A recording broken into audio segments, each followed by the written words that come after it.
अब देखते हैं खेल जगत के सबसे अनोखे रिश्ते को, बॉल और हवा का रिश्ता। सभी स्पोर्ट्स में खिलाड़ियों की एक ही कोशिश होती है कि इस रिश्ते को अपने लाभ अनुसार इस्तेमाल करें।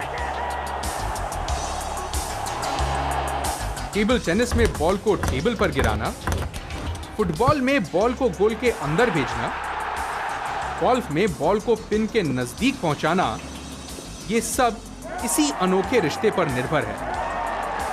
उदाहरण लेते हैं हमारे प्रिय खेल क्रिकेट का और उसके सबसे मनोरंजक अंश फास्ट बॉलिंग का। ये तो शायद आप जानते हैं कि फास्ट बॉलर्स बॉल के एक हिस्से को चमकाते हैं और दूसरे हिस्से को खुरदरा ही रहने देते हैं। इससे गेंद फेंकने पर खुरदरी सतह पर हवा का फ्लो टर्बुलेंट हो जाता है। खुरदरी सतह पर एयर प्रेशर शाइनी साइड के मुकाबले कम होता है और गेंद खुरदरी सतह की तरफ मुड़ जाती है।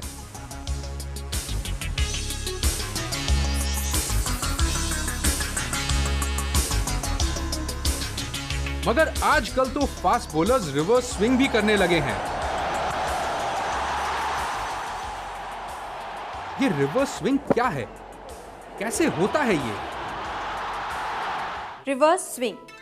क्या रिवर्स स्विंग में बॉल लो प्रेशर से हाई प्रेशर की तरफ घूमती है? क्या रिवर्स स्विंग विज्ञान के नियम तोड़ती है या फिर इसमें भी कोई साइंस है? रिवर्स स्विंग में बॉल खुरदरी सतह की तरफ नहीं पर शाइनी साइड की तरफ स्विंग करती है। इसको एक तरह का चमत्कार भी समझ सकते हैं या फिर विज्ञान से समझा भी सकते हैं।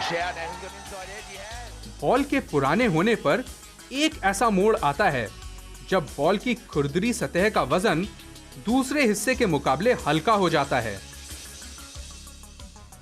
हालांकि एरोडायनेमिक्स के सिद्धांत ये कहते हैं कि गेंद लो प्रेशर की तरफ यानी कि खुरदरी साइड की तरफ स्विंग करे। जब बॉल का एक हिस्सा दूसरे हिस्से से बहुत भारी हो जाता है, गेंद फेंकने पर शाइनी साइड का वजन ज्यादा होने के कारण बॉल शाइनी साइड की तरफ स्विंग करती है और इसी को रिवर्स स्विंग कहते हैं।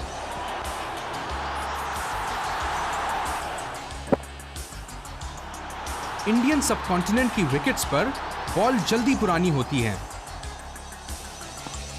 इसीलिए यहां पर रिवर्स स्विंग ज्यादा देखने को मिलता है। मगर नई गेंद से स्विंग करना भी कला और विज्ञान है। नई गेंद में दोनों हिस्से चमकते हैं और इसलिए बॉल को सीधे फेंकने से बॉल किसी भी तरफ स्विंग नहीं करेगी। गेंदबाज बॉल को स्विंग कराने के लिए एक तरफ प्रेशर घटा देते हैं। बहुत साधारण तरीका है। नई गेंद से स्विंग कराने के लिए गेंदबाज बॉल की सीम को तिरछी पकड़ते हैं। बॉल के एक तरफ हवा का फ्लो सीम से टकराकर टर्बुलेंट हो जाता है, दूसरी तरफ हवा का फ्लो स्मूथ होता है। जिस तरफ हवा टर्बुलेंट होती है उधर प्रेशर कम होता है और बॉल उसी तरफ मुड़ जाती है।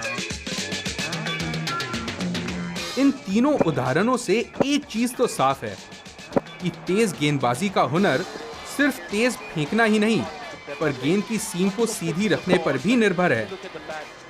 गेंद की सीम को सीधी रखने के लिए गेंदबाज गेंद को बैकस्पिन कराते हुए डालते हैं।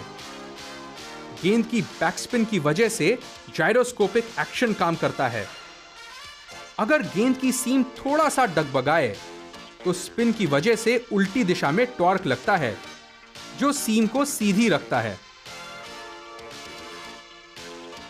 यह बैकस्पिन जितनी तेज होगी गेंद की सीम उतनी ही सीधी रहेगी और स्विंग उतनी ही ज्यादा होगी।